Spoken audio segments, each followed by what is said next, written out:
ఈ నెల 26వ తేదీ అత్యంత పవిత్రమైన శక్తివంతమైన కార్తీక పౌర్ణమి. అంతేకాదు ఈ నెల 27వ తేదీ కార్తీక సోమవారం, అలాగే కార్తీక పౌర్ణమి. ఎంతో విశేషమైన శక్తివంతమైన రోజులు ఇవి. పౌర్ణమి గడియలు ఈ సంవత్సరం నవంబర్ 26వ తేదీ మధ్యాహ్నం మొదలై నవంబర్ 27వ తేదీ మధ్యాహ్నంతో ముగుస్తాయి.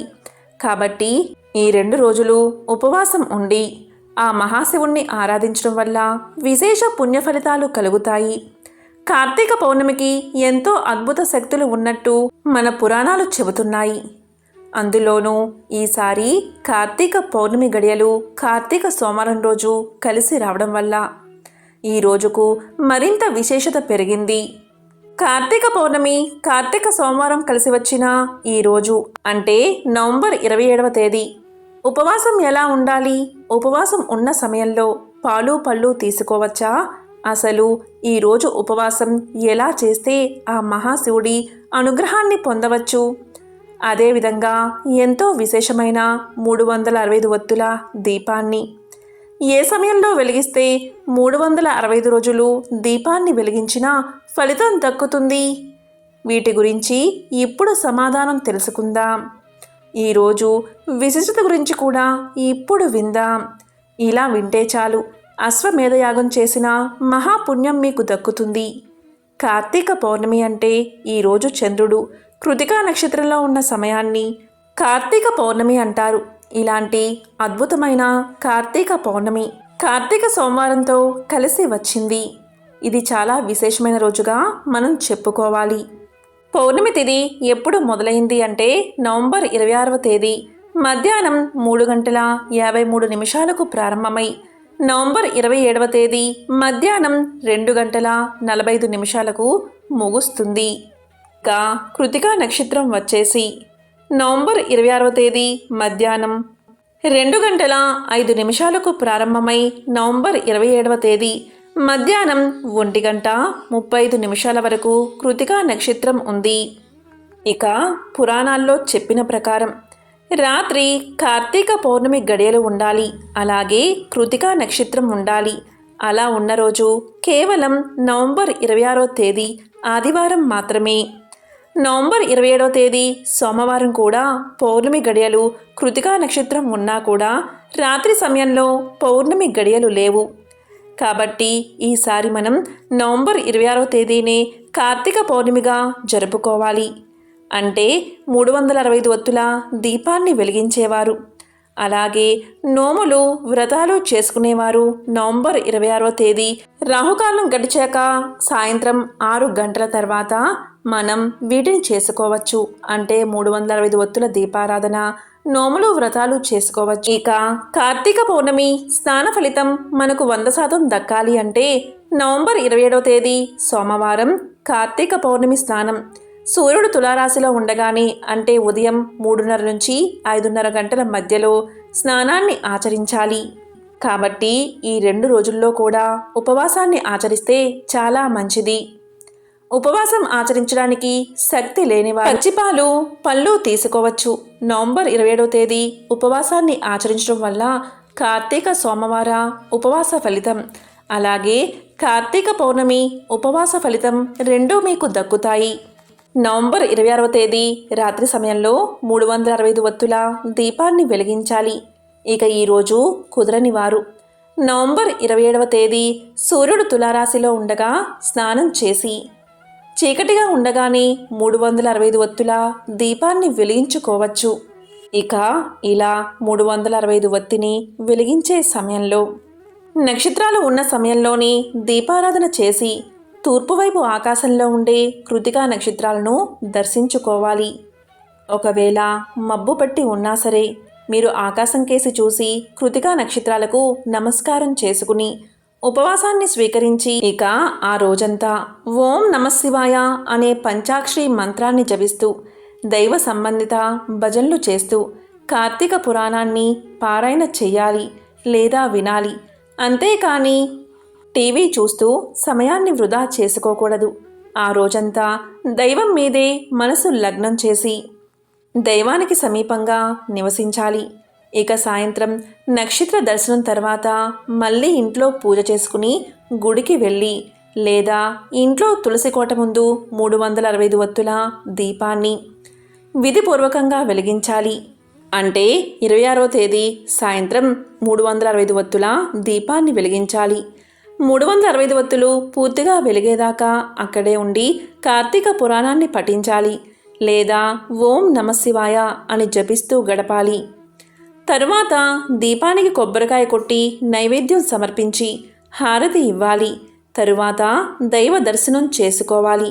ఇలా దైవాన్ని దర్శించుకునే సమయంలో మీ మనసులోని కోరిక చెప్పుకుని ఆ కోరిక నెరవేరేలా దీవించమని మహాశివయ్యను వేడుకోవాలి. ఇంట్లో ఉన్న దరిద్ర బాధలు, అప్పులు, కష్టాలు మొత్తం పోయేలా మహాశివుణ్ణి దీవించమని వేడుకోవాలి. ఇంట్లో తులసికోట దగ్గర లేదా మీ ఇంట్లో దైవం ముందు దీపాన్ని వెలిగించి నమస్కారం చేసుకుని మనసులోని కోరిక చెప్పుకుని ఉపవాసాన్ని విరమించవచ్చు. ఇలా కార్తీక పౌర్ణమి అంటే నవంబర్ 26వ తేదీ. ఇలా చేస్తే 365 వత్తు వెలిగించిన ఫలితం మీకు దక్కుతుంది. ఈ 365 వత్తుల దీపాన్ని సాయంత్రం ప్రదోషకాలంలో వెలిగిస్తే చాలా మంచిది. అంటే సాయంత్రం 5:30 నుంచి 8 గంటల ప్రాంతంలో వెలిగిస్తే చాలా మంచిది. ఉపవాసం ఆచరించే సమయంలో ఉడికించినవి, వండినవి అస్సలు తినకూడదు. పళ్ళు, పచ్చిపాలు తాగవచ్చు. అత్యంత పవిత్రమైన ఈరోజు దేవుడికి దగ్గరగా ఉండి దైవనామ స్మరణతో గడపాలి. ఈరోజు శివాలయానికి వెళ్తే అక్కడ పెట్టే ఫలహారం తినవచ్చు. ఉపవాసం ఉన్నా కానీ అక్కడ పెట్టే ఫలహారం తినవచ్చు. కొంతమంది ఉపవాసం ఉన్నాం వద్దు అంటారు. ఎప్పుడైనా సరే దైవ ప్రసాదాన్ని వద్దు అని అనకూడదు. మహాదోషం తగులుతుంది. ఫలహారం దేవుడికి నివేదించింది కాబట్టి నిరభ్యంతరంగా తినవచ్చు. ఈరోజు ఉపవాసం సమయంలో మంచం మీద కానీ కుర్చీలో కానీ కూర్చోకూడదు. నేల మీద చాప వేసుకుని కూర్చోవాలి. ఇలా కూర్చుని దైవనామ స్మరణ చేసుకోవాలి. ఈరోజు ఆరోగ్యం బాగోలేని వారు ఉపవాసం చేయకపోవడమే మంచిది. అలా ఉపవాసం ఉండి బాధపడ్డం ఆ శివయ్యకు ఇష్టముండదు. ఈరోజు ఎటువంటి పరిస్థితుల్లో కూడా మాంసాహారం తినకూడదు. అలా తింటే అలాంటి వారు నరకానికి పోతారు. ఎంతో పవిత్రమైన ఈరోజు తెల్లవారిందాకా పడుకోకూడదు. అలాగే సాయంత్రం ప్రదోషకాలంలో అస్సలు నిద్రపోకూడదు. అలాగే ఈరోజు శివారాధనలో ఉపయోగించే పువ్వులలో మొగలి పువ్వును వాడకూడదు. అత్యంత పవిత్రమైన ఈరోజు మహాశివుణ్ణి నీటితో అభిషేకం చేస్తే ఎంతో సంతోషిస్తాడని పురాణాలు చెబుతున్నాయి. ఈ కార్తీక సోమవారం కార్తీక పౌర్ణమి కలిసి వచ్చిన నవంబర్ 27వ తేదీ మహాశివయ్యను అభిషేకం చేస్తే అంటే శివలింగంపై చెంపుడు నీళ్లు పోస్తే చాలు. ఆ మహాశివుడు సంతోషించి కోరికలన్నీ నెరవేరుస్తాడు. ఎందుకంటే శివుడు అభిషేక ప్రియుడు. ఇలా నీటితో అభిషేకం చేసే సమయంలో ఓం నమశివాయ అనే పంచాక్షరి మంత్రాన్ని జపిస్తూ నీటిని శివలింగంపై పోయాలి. ఇలా చేస్తే సకల పాపాలు తొలగి కోటి జన్మల పుణ్యం వస్తుంది. కార్తీక పురాణం ప్రకారం ఉపవాసాన్ని 6 పద్ధతుల్లో చేయవచ్చు. మరి ఆ 6 పద్ధతులు ఏంటి అంటే, మొదటిది శక్తి కలిగినవారు కార్తీక పౌర్ణమి రోజు పగలంతా ఉపవాసముండి సాయంత్రం శివాభిషేకం చేసి నక్షత్ర దర్శనం తర్వాత తులసి తీర్థం మాత్రమే సేవించాలి. దీన్నే ఉపవాసము అంటారు. ఇక రెండవది ఏకభుక్తము.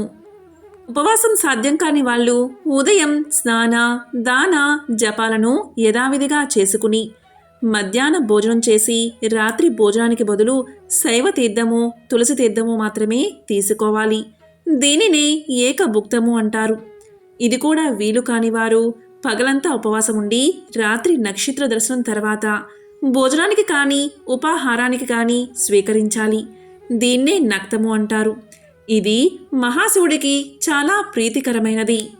ఇది కూడా సాధ్యం కాని వారు భోజనానికై తాము ప్రయత్నించకుండా ఎవరైనా వారికి వారుగా పిలిచి పెడితే మాత్రమే భోజనం చేయాలి. దీనినే అయాచితము అంటారు. ఇక పైవన్నీ చెయ్యలేని వారు, చేయడానికి శక్తి లేని వాళ్ళు సమంత్రక స్నాన జపాదులు చేసినప్పటికీ చాలు. దీన్నే స్నానము అంటారు. ఇక మంత్ర జపవిధులు కూడా తెలియని వాళ్ళు కార్తీక సోమవారం నాడు నువ్వులు దానం చేసినా సరిపోతుంది. దీనినే తిలా దానము అంటారు. పై 6 పద్ధతిలో దేన్ని ఆచరించినా కూడా కార్తీక సోమవార వ్రతం చేసినట్లే అవుతుంది. ఈ వ్రతాచరణ వల్ల అనాథలు, స్త్రీలో కూడా విష్ణు సాయుధ్యాన్ని పొందుతారు, శివ సాయుధ్యాన్ని చేరుకుంటారు. కార్తీక మాసంలో వచ్చే ప్రతి సోమవారం నాడు, అలాగే కార్తీక పౌర్ణమి రోజు పగలంతా ఉపవాసం ఉండి రాత్రి నక్షత్ర దర్శనం తర్వాత భోజనం చేసి ఆ రోజంతా భగవద్ ధ్యానంలో గడిపే వాళ్ళు తప్పనిసరిగా శివ సాయుధ్యాన్ని పొందుతారు. సోమవార వ్రతాన్ని చేసేవాళ్ళు నమక చమక సహితంగా శివాభిషేకాన్ని చేయడం ప్రధానమని తెలుసుకోవాలి. ఎవరైతే కార్తీక పౌర్ణమి రోజు అలాగే కార్తీక సోమవారాల్లో వీటిని ఆచరించరో వారు 8 యుగాల పాటు కుంభీపాక రౌరవాది నరకాలు పొందుతారని కార్తీక పురాణం చెబుతుంది. కాబట్టి 8 ఏళ్లలోపు పిల్లలు, 80 ఏళ్లు దాటిన పెద్దలు, శరీరం సహకరించని వారు, ఏదైనా కారణంగా ఆటంకం వచ్చిన వారు తప్ప ప్రతి ఒక్కరూ కూడా ఈరోజు ఉపవాసం చేయాలి. కాబట్టి అత్యంత శక్తివంతమైన కార్తీక పౌర్ణమి అంటే నవంబర్ 26వ తేదీ ఈ విధంగా ఉపవాసం చేయాలి. సాయంత్రం ప్రదోష సమయంలో 365 ఒత్తుల దీపాన్ని వెలిగించాలి. నోములు వ్రతాలు చేసుకోవాలి సాయంత్రం సమయంలో. ఇక కార్తీక సోమవారం కార్తీక పౌర్ణమి కలిసి వచ్చిన నవంబర్ 27వ తేదీ ఉదయం సూర్యుడు తులారాశిలో ఉండగా అంటే ఉదయం 3:30 నుంచి 5:30 లోపు కార్తీక స్నానాన్ని ఆచరించాలి. అదేవిధంగా రెండూ కలిసిన ఈ పర్వదినం రోజు ఉపవాసం ఉంటే చాలు. శివుడి ఆశీస్సులకు మీరు పాత్రులు కావచ్చు. ఓం నమః శివాయ. ఓం శ్రీ మాత్రే నమః. ఓం నమో నారాయణాయ.